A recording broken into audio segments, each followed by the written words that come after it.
Assalamu alaikum, everyone. Welcome to IELTS Nuggets weekly live stream. I hope everybody's doing well. I'm going to give it just a minute so that the people, those who wanted to join in, they would be able to join.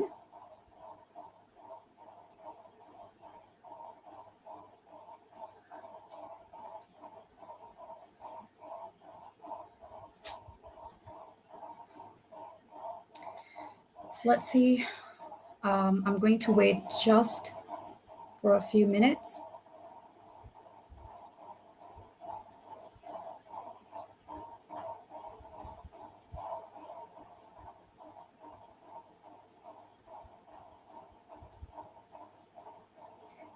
So today we're going to be talking about IELTS speaking.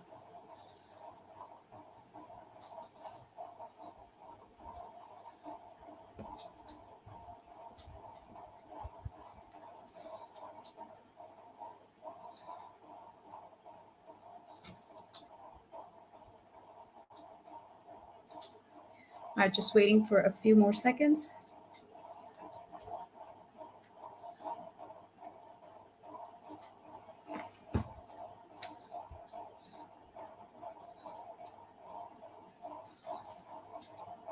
So last week we looked at IELTS writing. So we looked at the real writing questions that were given in Pakistan on June 25th.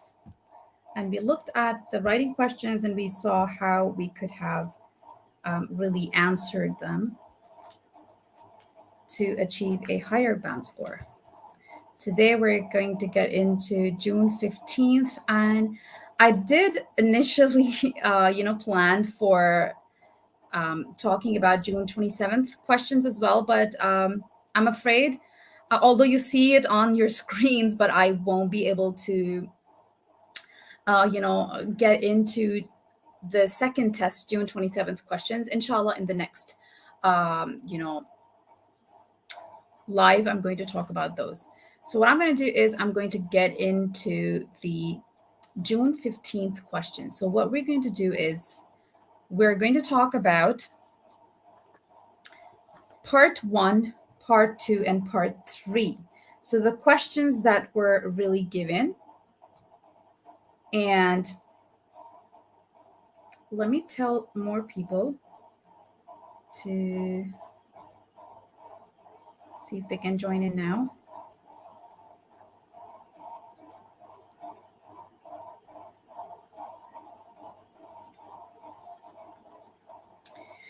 All right. So we will get into the speaking test questions.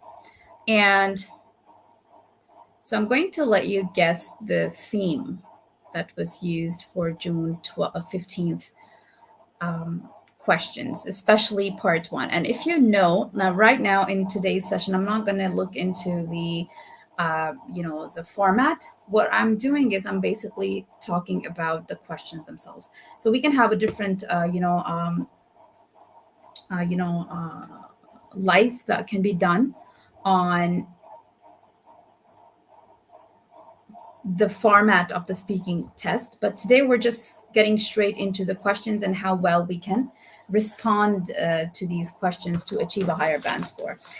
In terms of the public band descriptors and, what is it that the examiner is basically looking for, let's see what is it that we can do about it. So was it hometown, environment, or family? You can put in the chat box below.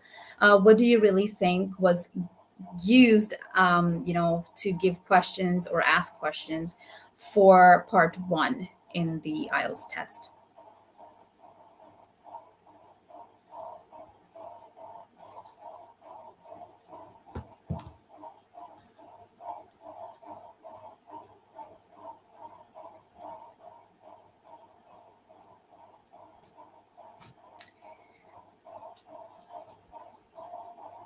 So this is, let me show you what it was. I hope you've made up your mind, and let's see what it was. So this is, oops, let me show you what it was. I hope you've made up your mind, and let's see what it was. So sorry, I turned on my phone. So it was hometown. Those who guessed it, yep, you're right. I do see a comment.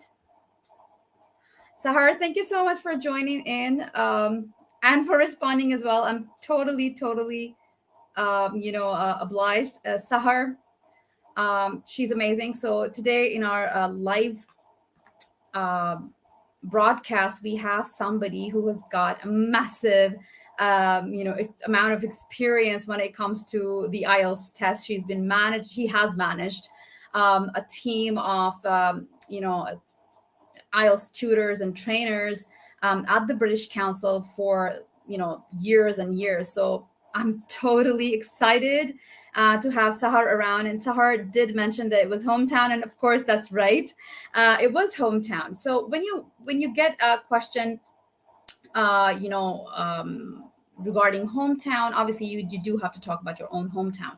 And we do know that when it comes to part one answers, there's no wrong answers, you see. In fact, there are no wrong answers when it comes to IELTS speaking whatsoever. So whatever you say, just make sure that your language is correct. You have accurate sentence structure. Your pronunciation is good.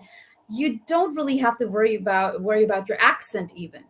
Accent is not even a criterion when it comes to the IELTS speaking module and the assessment and the way your examiner is going to test you. And I hope Sahar will be able to second that as well, because she's an IELTS examiner as well. So what is it that you could get, and the questions that were given this time round, and whatever these are the questions that my students, they actually reported back to me when they came back after sitting the test. So part one questions were something like this: talk about your hometown, why is it famous? Or talk about your hometown, or tell us more about your hometown and what is it famous for? And then there could be a question on something like, how often do you use emails? Now, this was abrupt, but this is exactly what my student reported back to me, and this is what she told me. So I just put the questions down, because in part one of the IELTS speaking test, basically what you really have is some questions that basically give you an opportunity to talk about yourself and who you are and what you really do. There are questions about whether you work, whether you study, your hometown, your neighborhood, your likes and dislikes, hobbies, and whatnot. So here she reported that there was a question about hometown. Talk about your hometown, and then why is it famous? What is it famous for? How often do you use emails? What can you use emails for? Now, these are the questions that my student reported. Now, how do we really answer these questions? Obviously, you need to have the relevant vocabulary to talk about these, right? And to respond to these questions. For instance, talking about your hometown. If I think about my hometown and currently where I reside, so Lahore, the city of Lahore is basically a very historical city. There are a number of historical buildings and monuments in the city. People actually, it's a very famous tourist spot, actually. The most astounding fact about the city is that there are so many buildings that were built during the Mughal era. So, those buildings still stand tall today. And the tourists from all around the world, they come and they visit these buildings. So the city is definitely famous for, the architecture, the Mughal architecture, the Islamic architecture that you see around in this town. The city is also famous for its food. Lahoris, people who live in Lahore, are known to eat. They're foodies. They eat day and night. So normally, in the city, the food stores and the food shops and restaurants, and the street food places, they are never closed normally. Like 24/7, you would just find people sitting out. There are open air restaurants and the roadside, little places where people can actually, those little eateries, people can just go to, park their car, and they can just hang around, with their family, hang out and eat the food. So you see, you have to talk about these. But if you notice, I spoke a lot in part one. You don't have to speak this much. However, there's one thing that you want to keep in mind. So just don't give one word answers. So for instance, let me go back. So talk about your hometown. What is it famous for? If you cannot really answer, for example, well, it's famous, it's still a sentence, but then you really have to elaborate a little bit. You need to give some sort of reason. Why do you think it's famous? How often do you use emails? A lot. Some people would just respond by saying, well, how often do you use emails? And you just say, well, a lot. I use a lot. That's not gonna do it, right? So first off, what you need to do is, you don't have to give a one-word answers. So what you have to do is, you need to make sure that you speak in complete sentences. The IELTS examiner is actually looking for your sentences. They're looking for the kind of sentences you're using in your speech. You're using just simple constructions, or do you have compound sentences, complex sentences? The way you're connecting your sentences together while you speak. We call them utterances, when we're speaking, basically, but not to just go, without going into terminology. Basically, just use sentences of a variety of structures. So don't just rely on simple, short sentences. So you need to speak in complete sentences, and you need to respond to the questions fully. Don't just, say a few words and then just stop, right? So that's one thing. Now, if we talk about part 2, which is the cue card, and where you basically are given a minute. So you get a minute with a paper and something to write with, a pencil, normally a lead pencil, where you can actually make notes.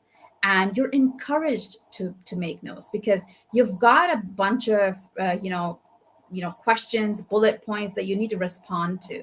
Now, if you notice, part 1 has, let me go back. So part 1 has a few questions that are, going to be asked, and you don't get any time to prepare. So it's like question, answer, question, answer.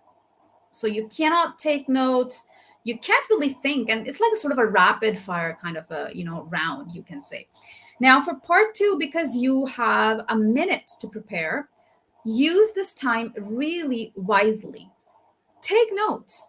Don't just think that, I'm just going to say whatever. No, you're not going to say whatever, because it's a timed test. And every word you utter is being assessed, and you're graded on it. So you can't risk it. Yeah. So this time round, as my students reported, the cue card had something similar to what you see on your screens. So describe a thing you cannot live without.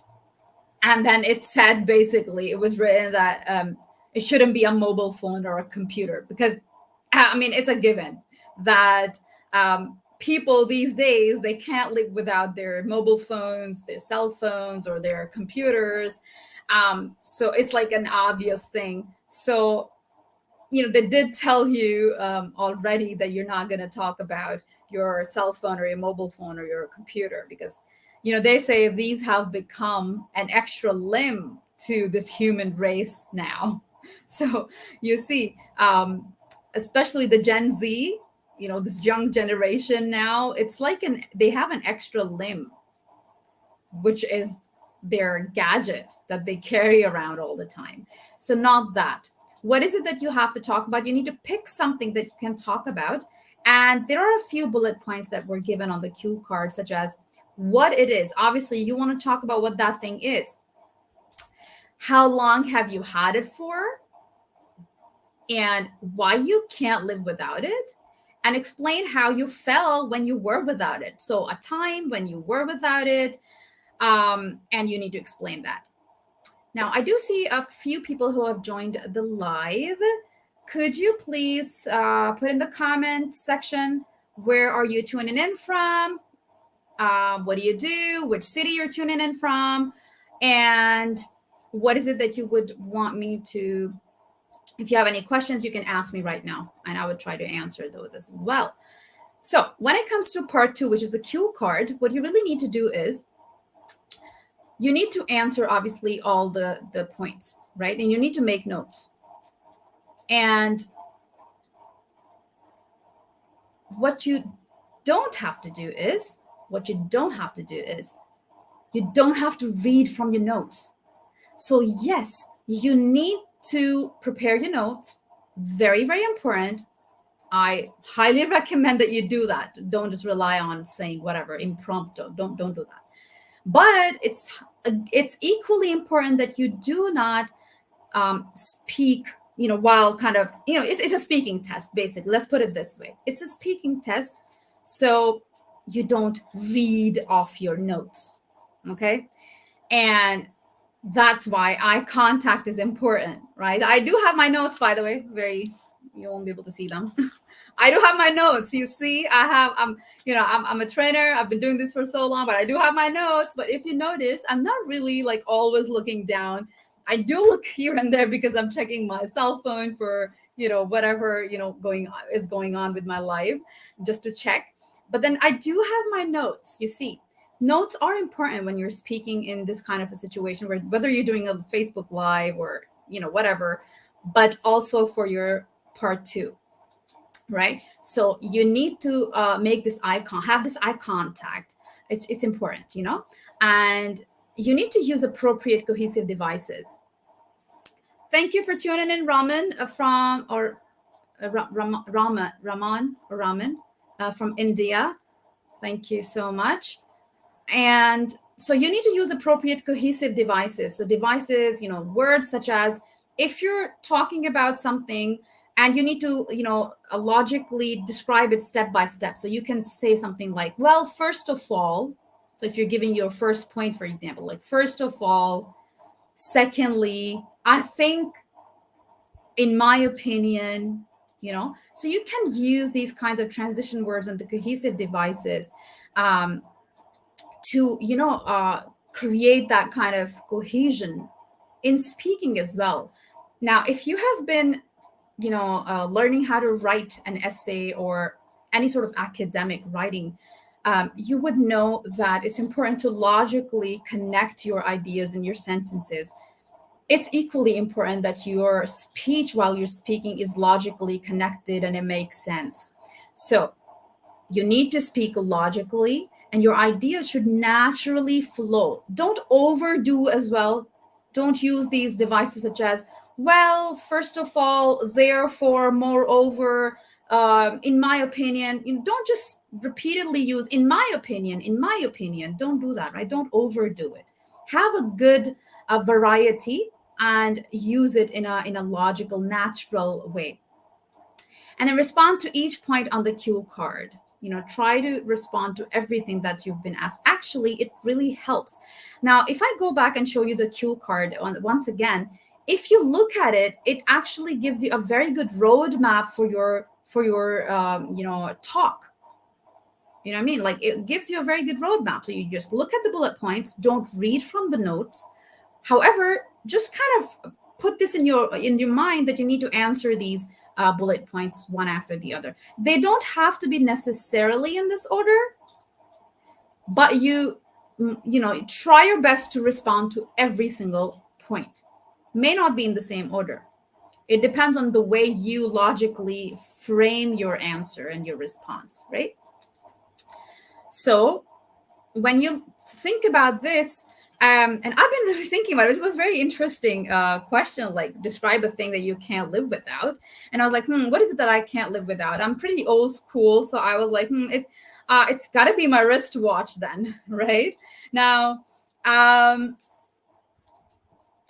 when it comes to the wristwatches, people, no matter how digital have they become now, and how, advanced they have become, people have, people normally have Apple watches or smartwatches on their wrist, but they're still wristwatches, right? So, people like me, they just can't live without their wristwatches. So yeah, for me, if I were to speak about this cue card, I would say, well, one thing that I can't really live without would be my wristwatch.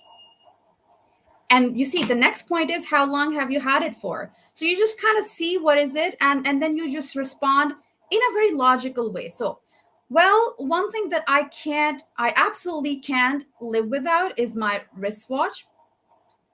I've had it for maybe as long as 5 to 6 years now, and I'm just totally obsessed by it. It's like an extra limb to me now, because when I'm not wearing my wristwatch, I feel like there's something very important missing in me. And especially when I need to leave my house, if I'm not putting my wristwatch on, I feel like I just can't take the next step outside. You see, I just can't step out of my home. So this is something that I just can't live without. And I'm just so used to looking at my wristwatch like every few minutes that it just has become a second nature to me to just kind of, peep into it and just see, how long it's been, what, and, what am I supposed to do, or what time is it, basically. So it is something that I just can't think to live without. And especially, I just can't think about leaving my home without wearing my wristwatch. And it's also got sentimental value for me because it was gifted to me by my granddad. And sadly enough, my granddad is no more. So this has a very sentimental value to me, and it just reminds me of how great my granddad was. He himself was he was a very extremely punctual guy. So, he gave me that wristwatch, and it's very, significant and symbolic of his life and his personality. That's why I think, because it has that value as well, so that added value, so I just can't live without it. And I remember just last week, I stepped outside the house and I was in a rush. And I don't know, like somehow I just forgot to wear my wristwatch. And I had to go attend a very important business meeting. And once I went there, and I just parked my car, and I was getting off the car. And like I said, it's my second nature now just to look at my watch again and again. So I just looked at it, like, just to make sure that I'm on time for the meeting. And guess what? I wasn't wearing that. So that made that meeting really hard for me because I was really fidgety, and I couldn't just concentrate. It was a very important business meeting. So I was very anxious because I kept looking at my wrist, and there I didn't have any wristwatch on. So that meeting was very, it just turned into something really frustrating. And I didn't want to mess up that meeting, but unfortunately it didn't go as well. So yeah, so, not having my wristwatch with me can actually create a lot of anxiety in me. So you see, this is how you can pull something off. Now, all that what I've said right now, I didn't exactly write it down in my notes that way. It was only a few points that I wrote down, like who gave me the watch, why it has importance in my life. I wrote the words like sentimental value, added value, punctual. My granddad was punctual.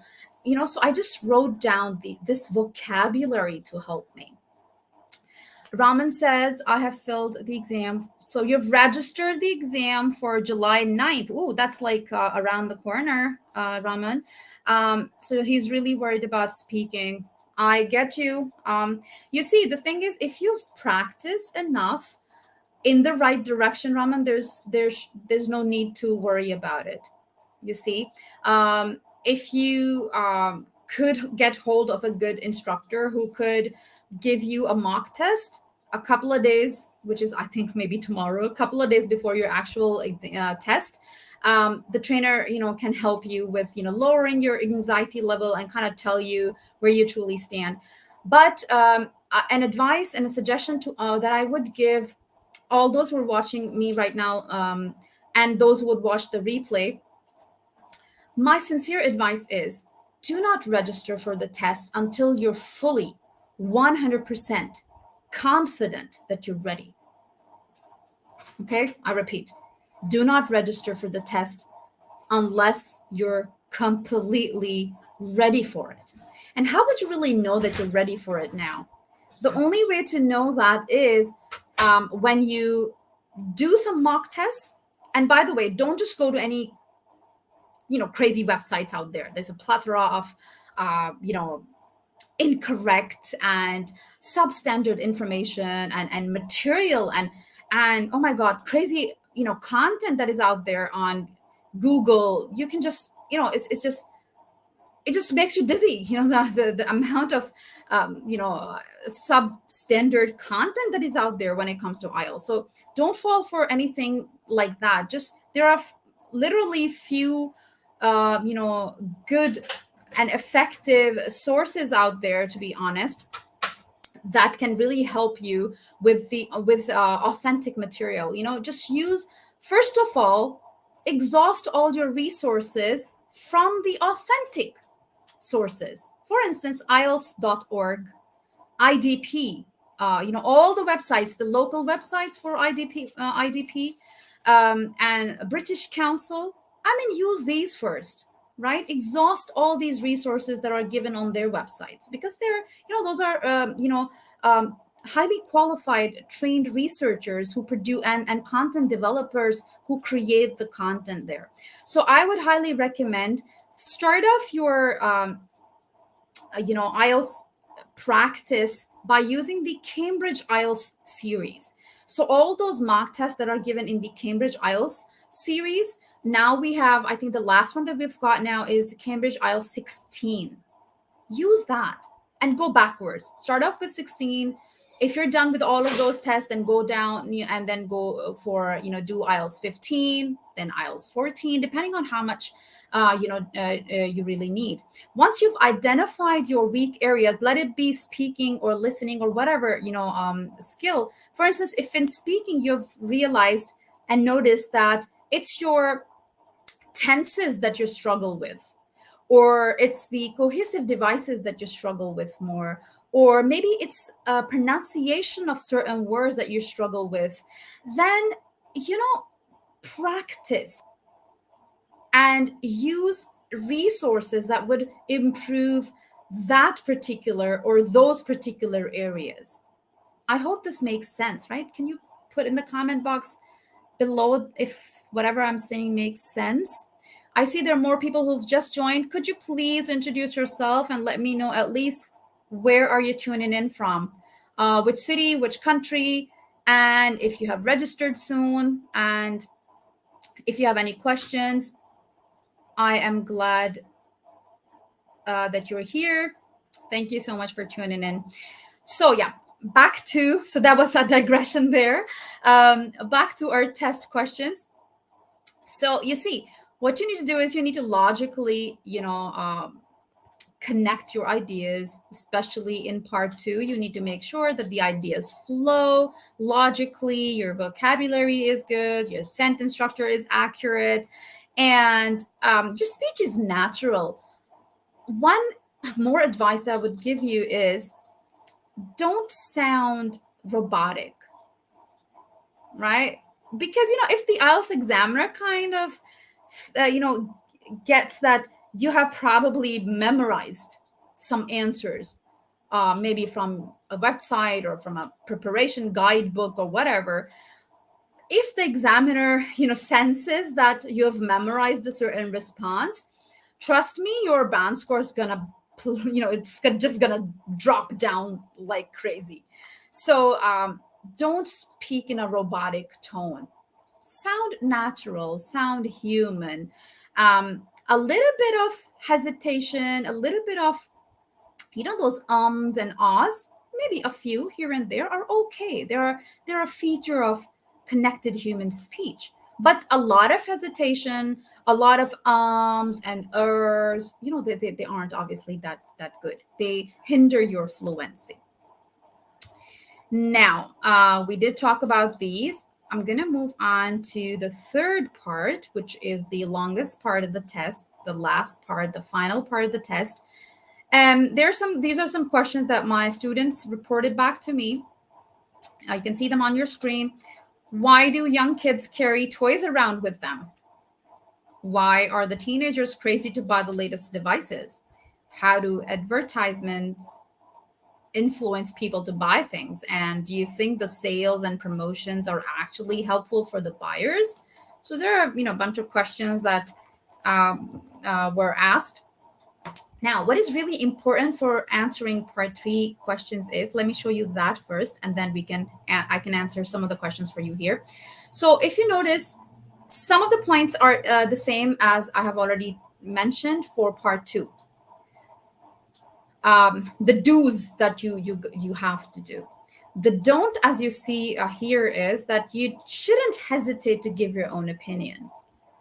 I mean, to be honest, you need to give your opinion. So in part 3, your opinion is mostly required. It's part of the question. You need to give your opinion. So, and don't even worry about your opinion being different from that of the examiners. The examiner doesn't really have any opinion in terms of that examiner is only testing your language. You're not there for an intellectual conversation, to be honest. And the examiner is not even judging you for who you are, and isn't even judging you or assessing you for what kind of opinions you hold. It doesn't matter. You need to just give your opinion. But your language has to be obviously correct. So again, eye contact is still important. You can't be just looking here or there on the roof or on the floor or on your you can't just look at your palms or don't do that. Just look, maintain good, respectful, professional eye contact with the examiner. And again, use appropriate cohesive devices here as well. Again, the ideas that you're giving, your opinion that you're putting out there and you're presenting has to be logically, connected.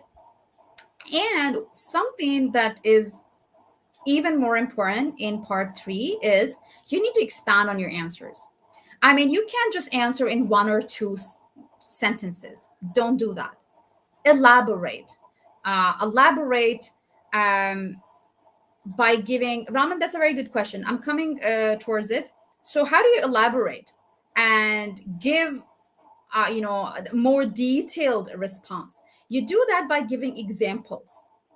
For instance, if you have presented a certain opinion, what you need to do is or you've made a claim, for example, you need to give some explanation, or you need to give some examples to elaborate on your point, or, back up your claim, whatever your claim is. For instance, let's go back and look at these questions. Now, if I look at question number 1, why do young kids carry toys around with them? What do you think is the reason? Now, you see, you need to give your own opinion here. And again, there aren't any incorrect answers. Whatever your opinion is, that is your opinion. As long as your language is correct, you're getting your points, you're getting your marks. Your band score is going to be good enough, right? So when we think about younger kids, being obsessed with something, right? So we need to give our opinion, like why do I think that the young ones, they carry around things such as toys with them, right? So you can start off by saying something like, well, I really believe that young children become obsessed with their possessions, be it toys, or whatever that may be. Sometimes they get obsessed with a certain blanket or a certain, stuffed toy. So what they do is they tend to carry it around wherever they go, whether they're traveling, whether they're sleeping, whether they're eating on the dinner, they're on the dinner table, they would carry this toy around. And in my opinion, I think it just gives them a sense of self. They feel really fulfilled, and it gives them a sense of belonging. And it's probably that they feel more in control of things, depending on the age of the child that we're talking about. Younger children, when they're starting to learn about possession and ownership, so they would get attached, and they're learning attachment and relationships. So they would get attached and they will become obsessed with a toy. I remember one of my siblings, younger siblings, she was so attached to her little blanket that she would carry that around everywhere. My own son loved his stuffed toy. It was a little plush lion. So he would carry it around everywhere. It used to get extremely dirty because he would eat with that, and he would sometimes feed the lion because he just had to carry him around everywhere. So I think the younger children feel safer around the things that they possess as well. So one of the reasons could be that they feel safe around the things that they're familiar with and the things that they can feel comfortable around. So did you notice how I gave a couple of opinions about why young children, they get obsessed with a few things such as toys, and then I backed it up with examples. I gave example of my sibling, I gave example of my son, and I gave different examples. Like my sibling used to carry around a little blanket. My son, he used to carry around a little stuffed toy. And the point is that I have used certain cohesive devices. I have logically, put all these ideas together so that they make sense. Would you agree? People who are live, could you please put this in the comment box if all of this makes sense, especially in terms of elaborating your answers and expanding on your answer, giving examples. Does all that make sense? I would appreciate that if I get some comments in the comment section. Similarly, if you have any questions that you still need answered, do put them in the chat box.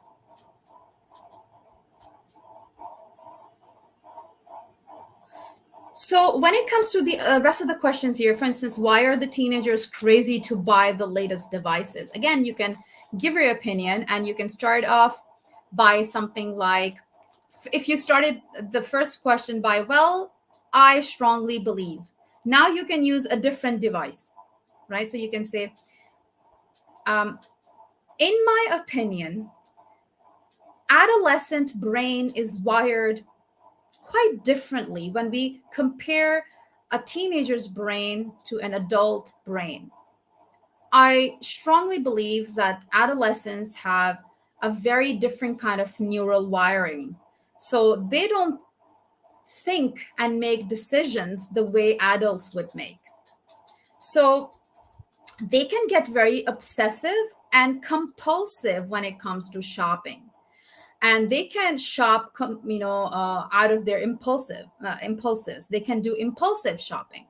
And yes, they can get crazy to buy the latest devices because maybe it gives them a good rush of dopamine, which makes you happy. It gives you, which is the hormone that's responsible for thrill and, giving you that happy, elevated, mood. So adolescent's brain is always on the lookout for more dopamine.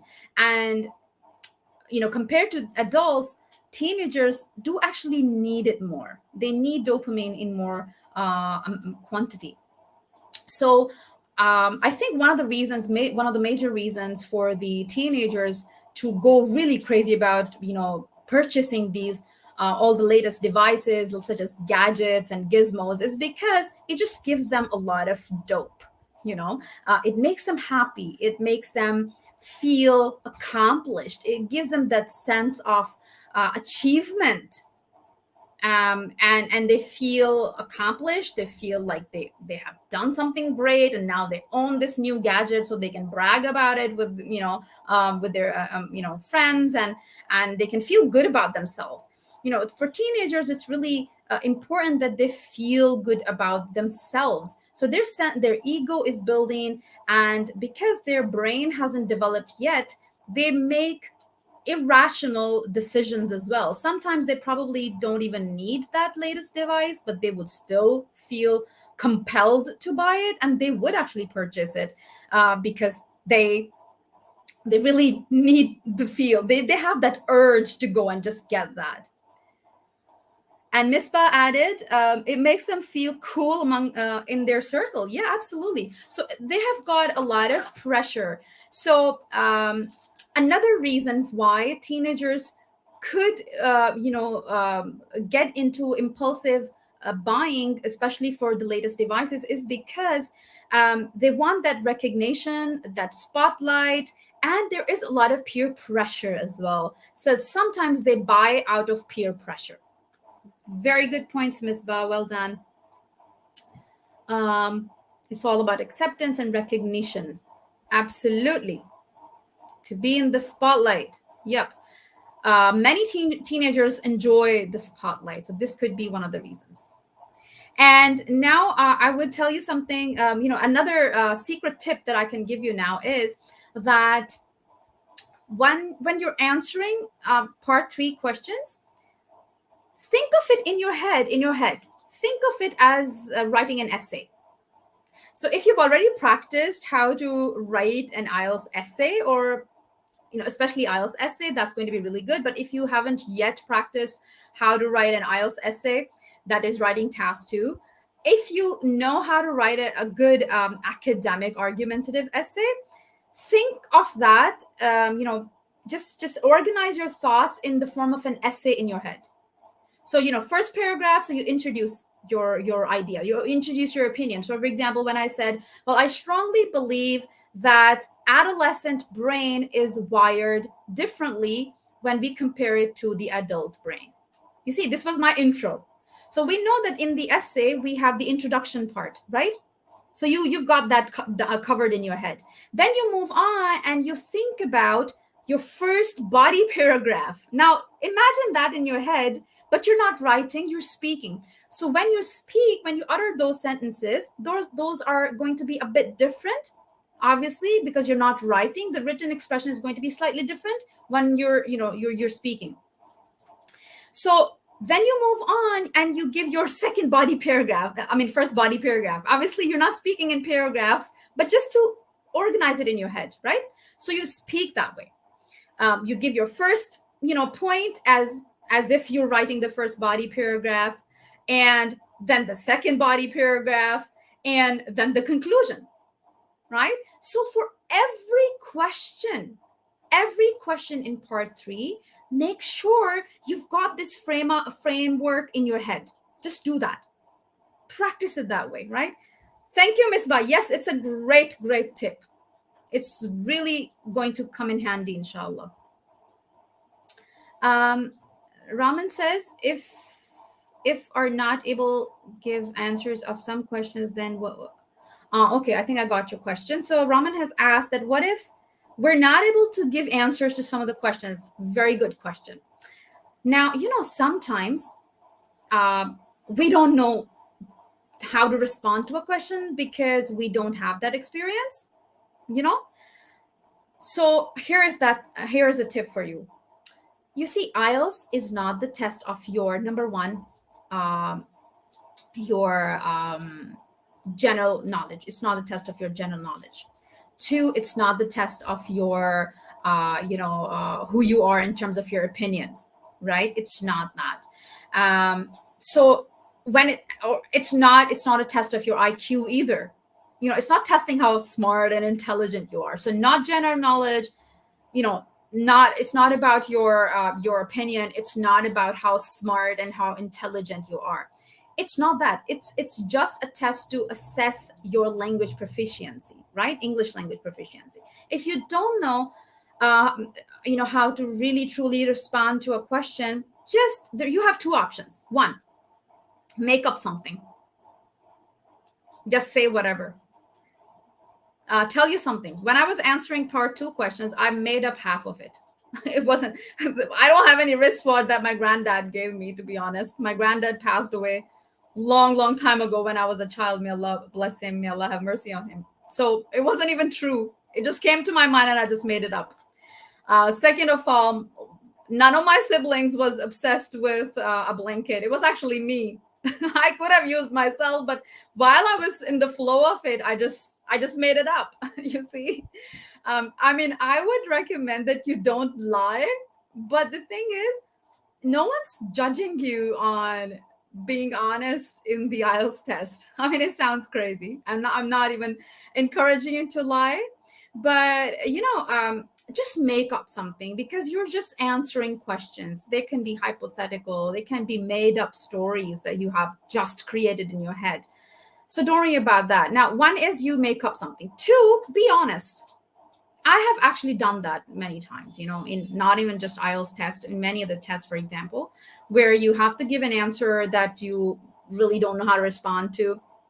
Just be honest. For example, sometimes there could be a question such as in part 1, there could be a question such as, well, how often do you go to cinema? Well, for me, I don't go to cinema. I have never been to cinema in my life. And that's a fact. Okay. I'm being honest. I haven't been to cinema in my life ever. Now, what I have two options. Either I lie, I make up something. Yeah, you know, I went to the cinema last week and it was crazy. It was great. You know, I went with my friends and blah, blah, blah, blah. I create an entire story in my head and I answer that. One. Two, I be honest. You know, I become really honest and I answer in a way which is true for me and true to me. So how often do you go to cinema? Or even worse is, when was the last time you went to cinema? I can be honest and I can say, well, to be honest, I haven't been to cinema ever in my life. Now, notice the structure that you have used. I haven't ever been to cinema in my life. That is a very good high-level structure. It's not a very common structure to be used. So you're actually using good language.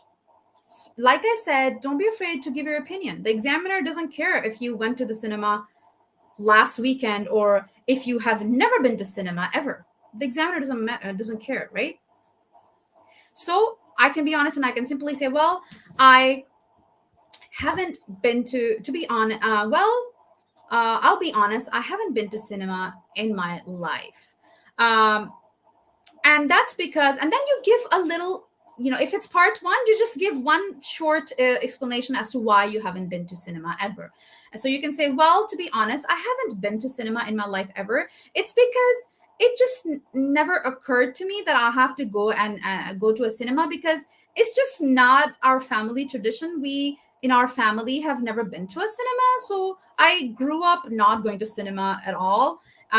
We would sometime watch a movie in our, you know, on our family movie night, but it wasn't just our family culture in our home. So to be honest, I just never thought about it. Maybe I should think about going to cinema now. You see, so you've been honest and you've used different tenses. You said, I have never been to cinema.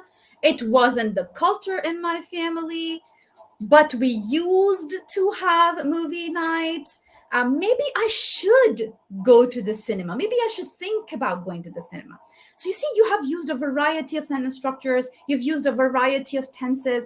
That's excellent. And the examiner would be more than happy to give you a higher band score for that. It doesn't matter if you haven't been to cinema last week or you don't go to cinema that often. Doesn't matter, right? Misbah has asked, with option 1, We should be prepared to make up answers for follow-up questions as well. Yeah, just be ready for anything. You know, the point is that you should be able to speak at length. Just don't stop speaking. Don't hesitate a lot. So, Raman, does that answer your question? I hope it does. We have almost reached the end of our live right now. Thank you so much, everybody who's joined in. So we had people from Egypt. We had actually, I would say, a chief guest from Egypt. Truly, truly, truly grateful for Sahar from joining us from all the way from Egypt. Sahar has had extensive experience in IELTS exam management and training. She has managed hundreds of trainers in Egypt, and she's been a former British Council manager. I mean, wow. So thank you so much, Sahar. It's been a pleasure. We have Raman from India, Misbah from Saudi Arabia, Misbah, if I'm not wrong. Totally forgot. Are you're tuning in from Pakistan or Saudi?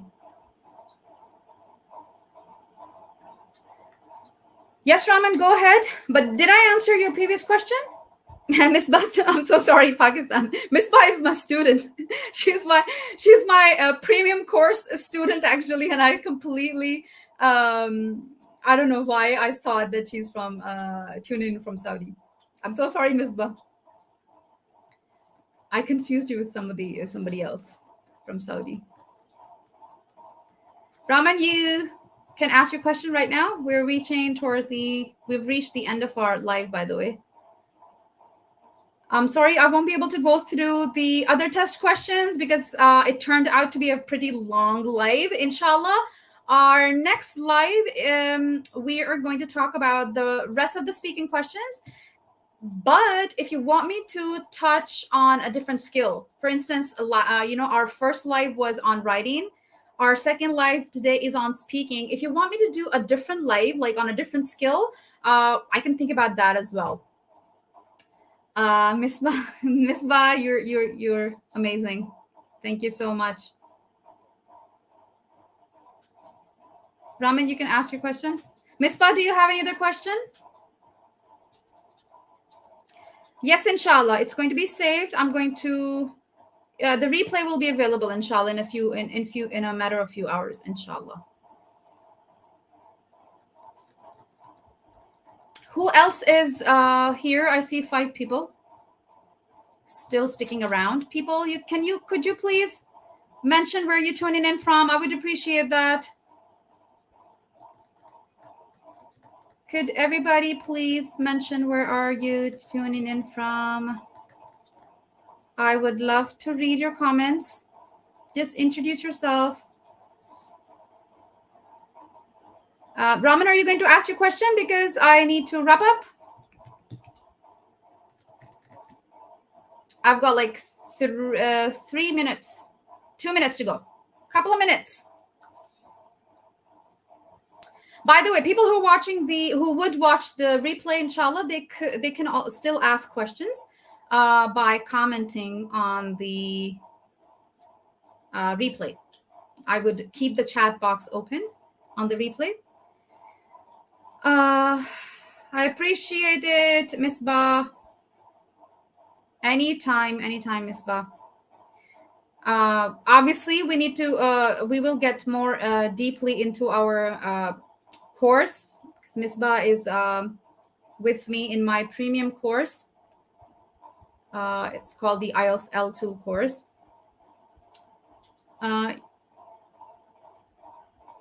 Writing and reading. Raman, please do watch, check out my channel. There is one live session replay available that was on writing. And inshallah, maybe we can do the next live on reading practice. Inshallah, okay, I can do that. And you can check out the other. I don't have a lot of videos as of yet because it's a new channel, but please do share the videos. They may help someone. Thank you so much for tuning in, everybody. I truly appreciate every single one of you who's joined the live. And if you will be watching the replay, you can still ask questions in the chat box, and I would be signing out soon. Thank you so much. And until next time, that's going to be not next week, the week after, inshallah. I will try to do fortnightly live, because coming live every week, I will try to make, I'll see if I can make it every week. Sahar, I appreciate. Oh my God, Sahar, you stuck around. You've stuck around until the end. Ooh, I actually feel a bit intimidated. I'm like, oh my God. It's like, when teachers have their observation. Sahar, that's how I felt like initially. And then I thought maybe you've left. So I was like, okay, I can say whatever. When sometimes when teachers have their observations, they feel a bit anxious, and they're like, oh my God, I'm being assessed, I'm being observed. But yeah, appreciate it. Live, of course, YouTube lives, Facebook lives have a bit of a different format. So I did try to make it a bit interactive, but I know it wasn't as interactive. Thank you, Sahar. Appreciate it. All right. Thank you, Misbah. Thank you, Raman. Thank you, all those other people who were quiet, but who were still here in the live. Thank you so much. I will announce my next live on my Instagram, inshallah. I'll try to make it next week, inshallah. But stay tuned. Do follow me on my social Instagram. I'm IELTS Nuggets on Instagram. You can search for me on Facebook. On Facebook, I am IELTS Nuggets Official. And on YouTube, you already know it's IELTS Nuggets once again. Thank you so much for tuning in, and God bless you all. Assalamu alaikum wa rahmatullah.